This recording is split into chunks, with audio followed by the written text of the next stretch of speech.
Graça e paz de nosso Senhor Jesus Cristo a todos os irmãos que estão neste momento compartilhando conosco deste tempo juntos para estudarmos a Palavra de Deus. Estaremos nesse vídeo continuando a série de estudos sobre o tema Esperança em Tempos de Quarentena. O tema desta, que é a segunda lição, é A Diversidade Traz Maturidade. O autor é o pastor Dario Francisco de Oliveira, pastor da Primeira Igreja Batista de Brasilândia, Rio de Janeiro, da Convenção Batista Fluminense. O texto bíblico que serve de referência para o estudo está na segunda carta do apóstolo Paulo aos irmãos da igreja em Corinto, capítulo 4, versículo 16 a 18. Assim fala o Espírito Santo, através do apóstolo Paulo aos irmãos coríntios.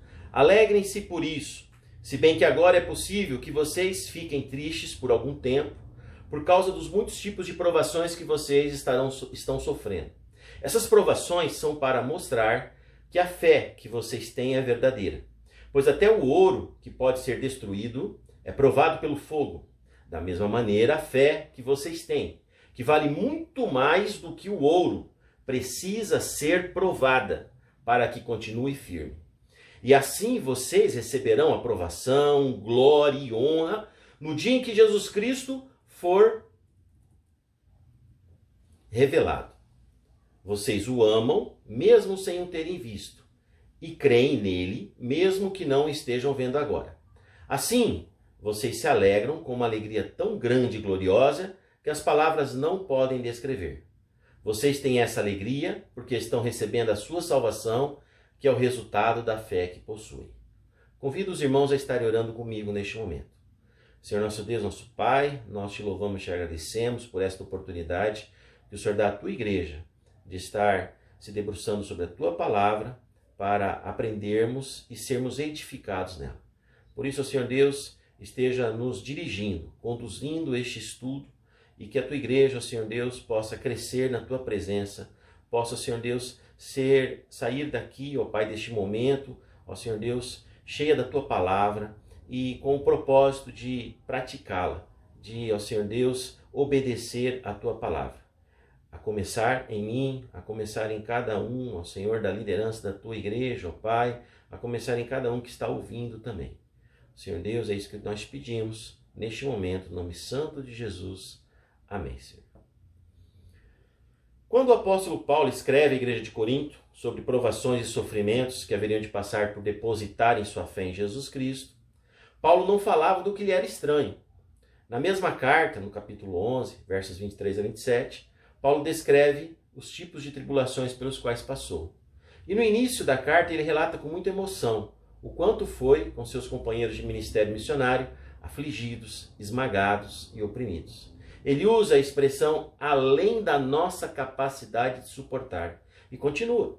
E pensamos que não sobreviveríamos. De fato, esperávamos morrer. Ele falava com conhecimento de causa e deveríamos ouvi-lo com atenção, confiando nas lições que Deus lhe ensinou.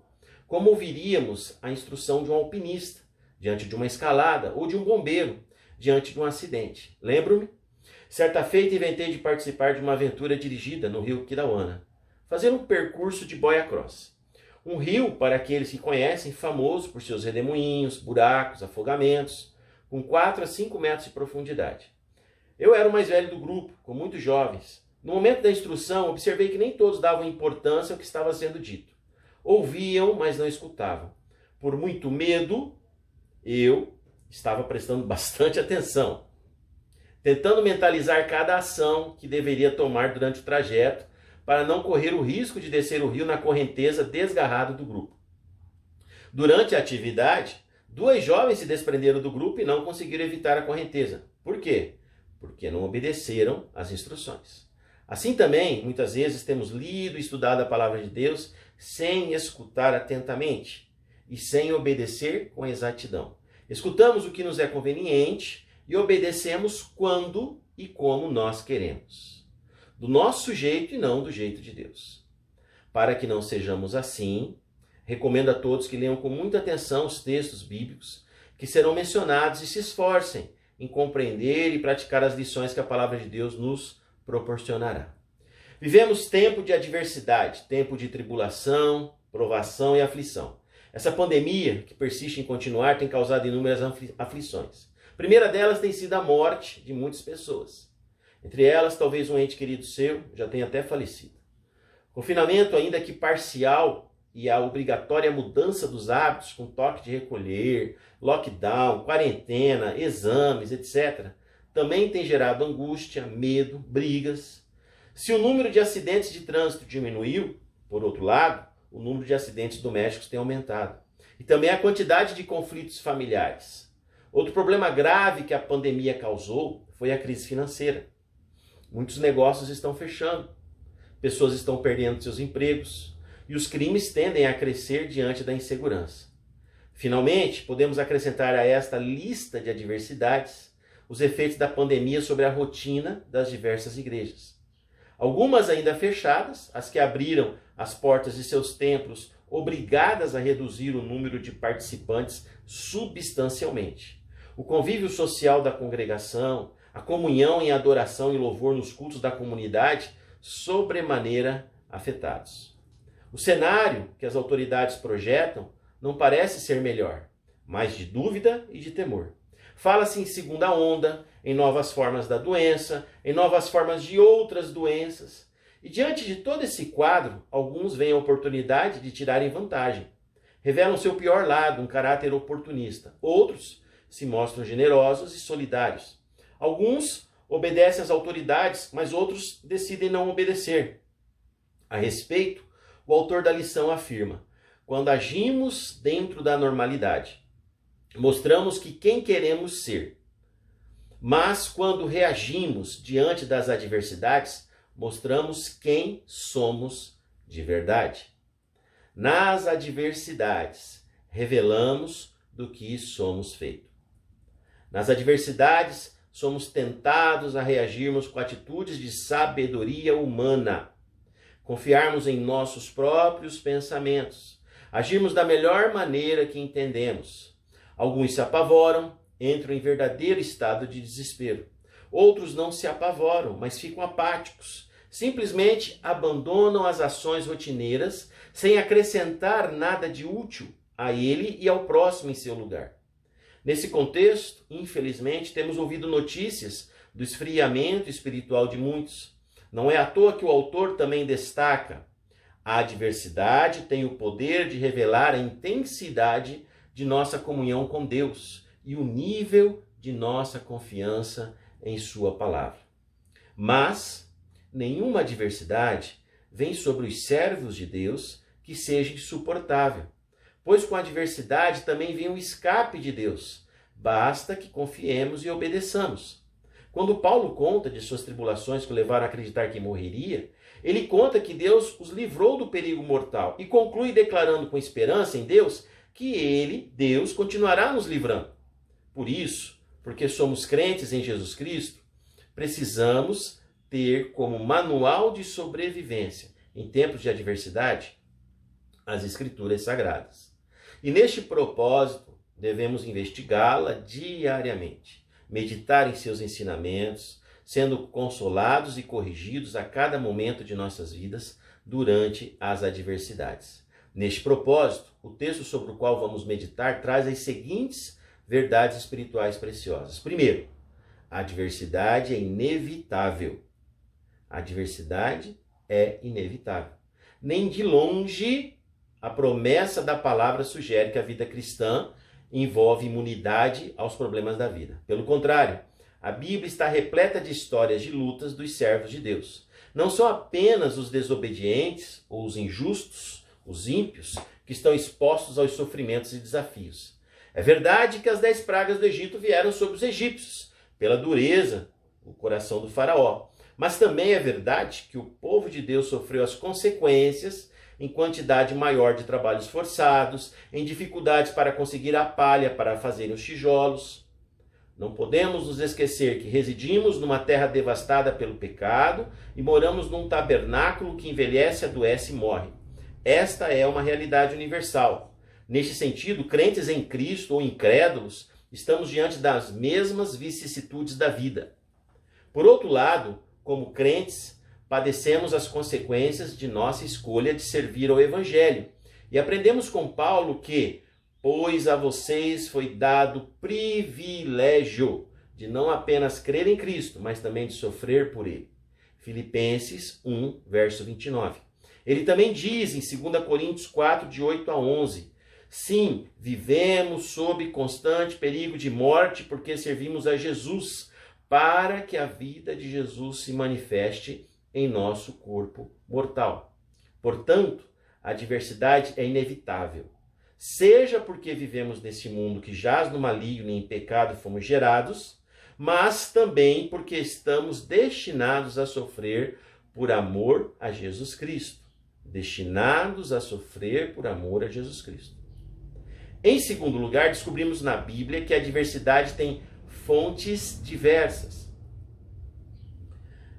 Elas podem surgir a partir de situações, de problemas em que nós mesmos nos metemos, quando tomamos decisões e fazemos escolhas erradas. Estamos sujeitos a arcar com as consequências de nossas ações e palavras e por vezes nós mesmos construímos as circunstâncias de nossas aflições.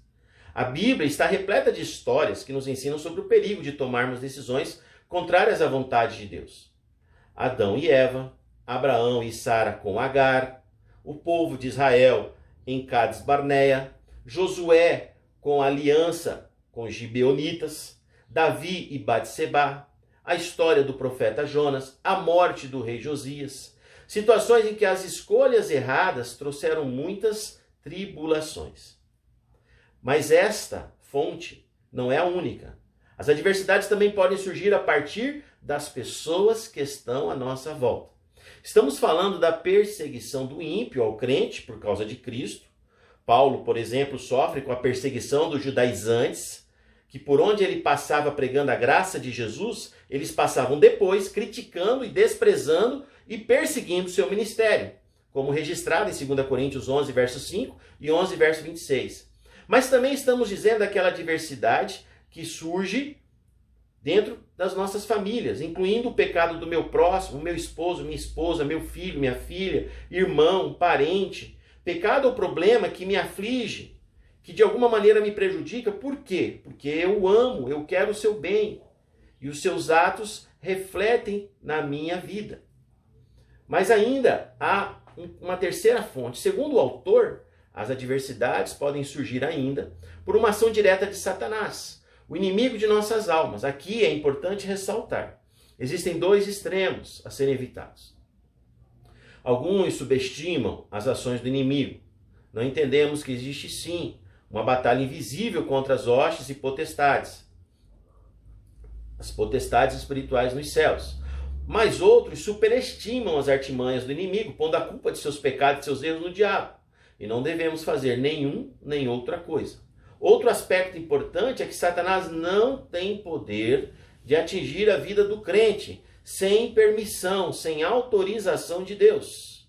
E, portanto, aqui também estamos falando de uma primeira forma de adversidade que tem origem em Deus.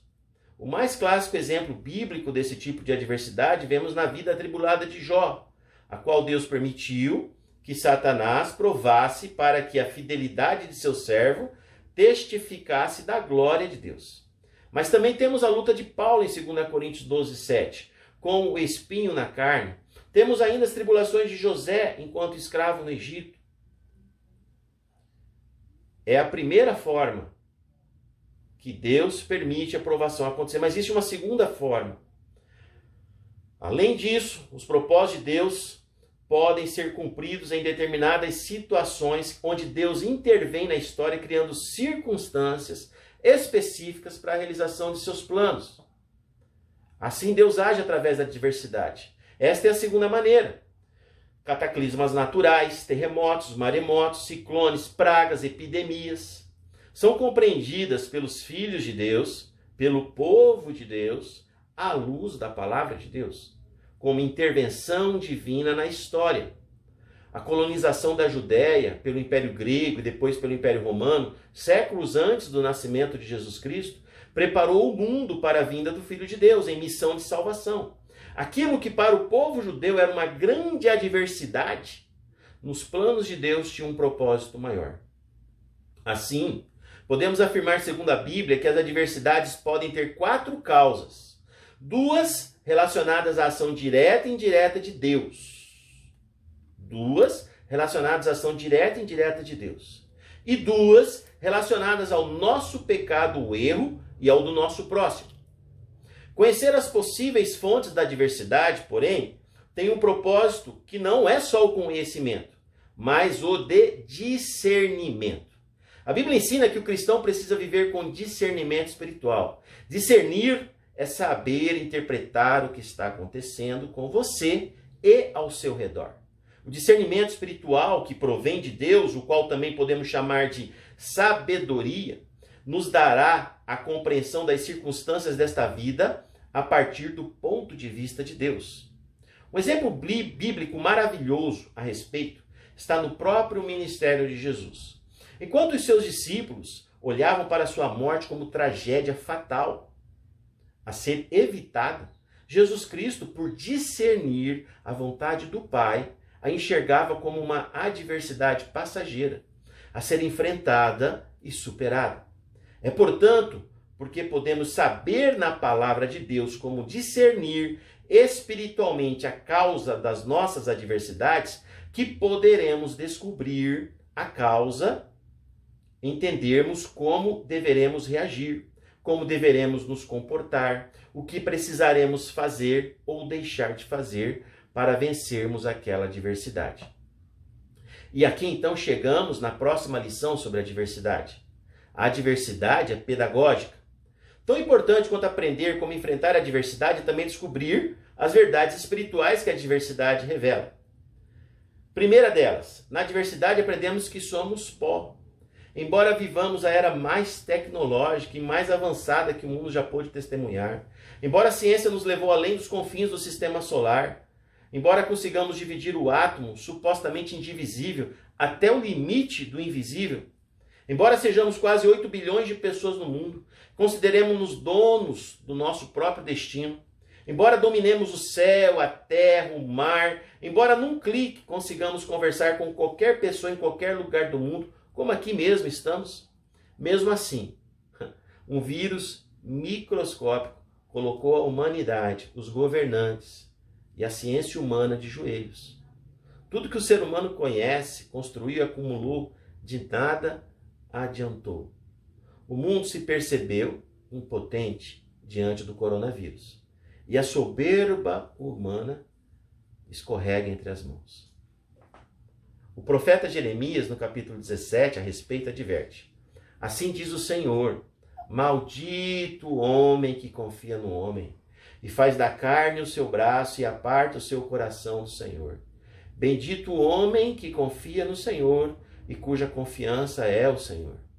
Não devemos depositar nossa esperança nos planos e projetos humanos. Não devemos confiar nem em nós mesmos, pois, como Jeremias repete, 17, verso 9, enganoso é o coração, mais do que todas as coisas, e perverso, quem o conhecerá? Mas existe uma segunda lição. Na diversidade, aprendemos também que o mal é uma realidade. 3 coisas jamais irão mudar, diz o autor. O mundo nunca deixará de ser mundo, a carne nunca deixará de ser carne, e o diabo nunca deixará de ser diabo. O mundo está morto e enterrado no maligno. Já sabemos de 1 João 5,19. A carne é fraca, Mateus 26, 41. E o inimigo é mentiroso, João 8, 44. A realidade do mal nos mostra que devemos estar sempre vigilantes.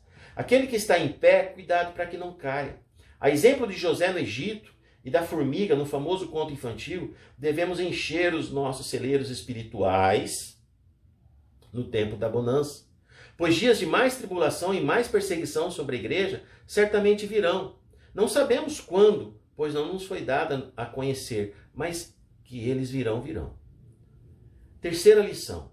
Na adversidade aprendemos a confiar em Deus. Confiar em Deus. Quando nos faltam os recursos humanos, os celeiros divinos estão cheios à nossa disposição. No Salmo 119, 71, Davi declara: foi bom para mim ter sido afligido, para que aprendesse os teus decretos.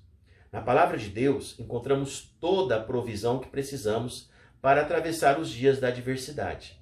Nas últimas páginas do Novo Testamento, distribuídos gratuitamente pelos Gideões Internacionais em todos os lugares que visitam, levando a palavra de Deus, Há uma em especial, uma página, que eu gosto de ler sempre que encontro um exemplar. Nessa página, uma lista de adversidades, mas para cada uma daquelas angústias ali listadas, há logo ao lado uma outra lista de referências de textos no Novo Testamento, onde podemos encontrar a resposta de Deus e o consolo do Espírito Santo. E o que isso significa? Deus zela em cumprir suas promessas na vida de seus filhos amados. Ele permanece em seu trono, conduzindo a nossa história, porque Ele nos ama.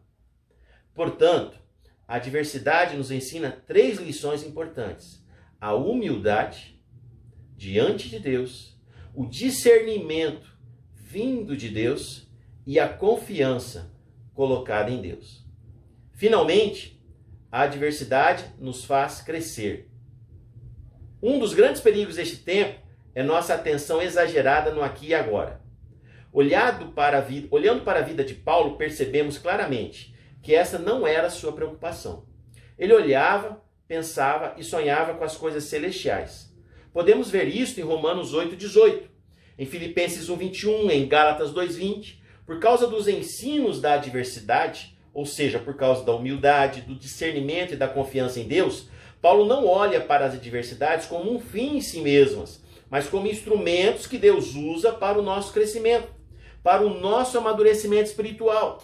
Se Deus não poupou o seu próprio filho, antes o escolheu para morrer em morte de cruz, por que seria diferente conosco?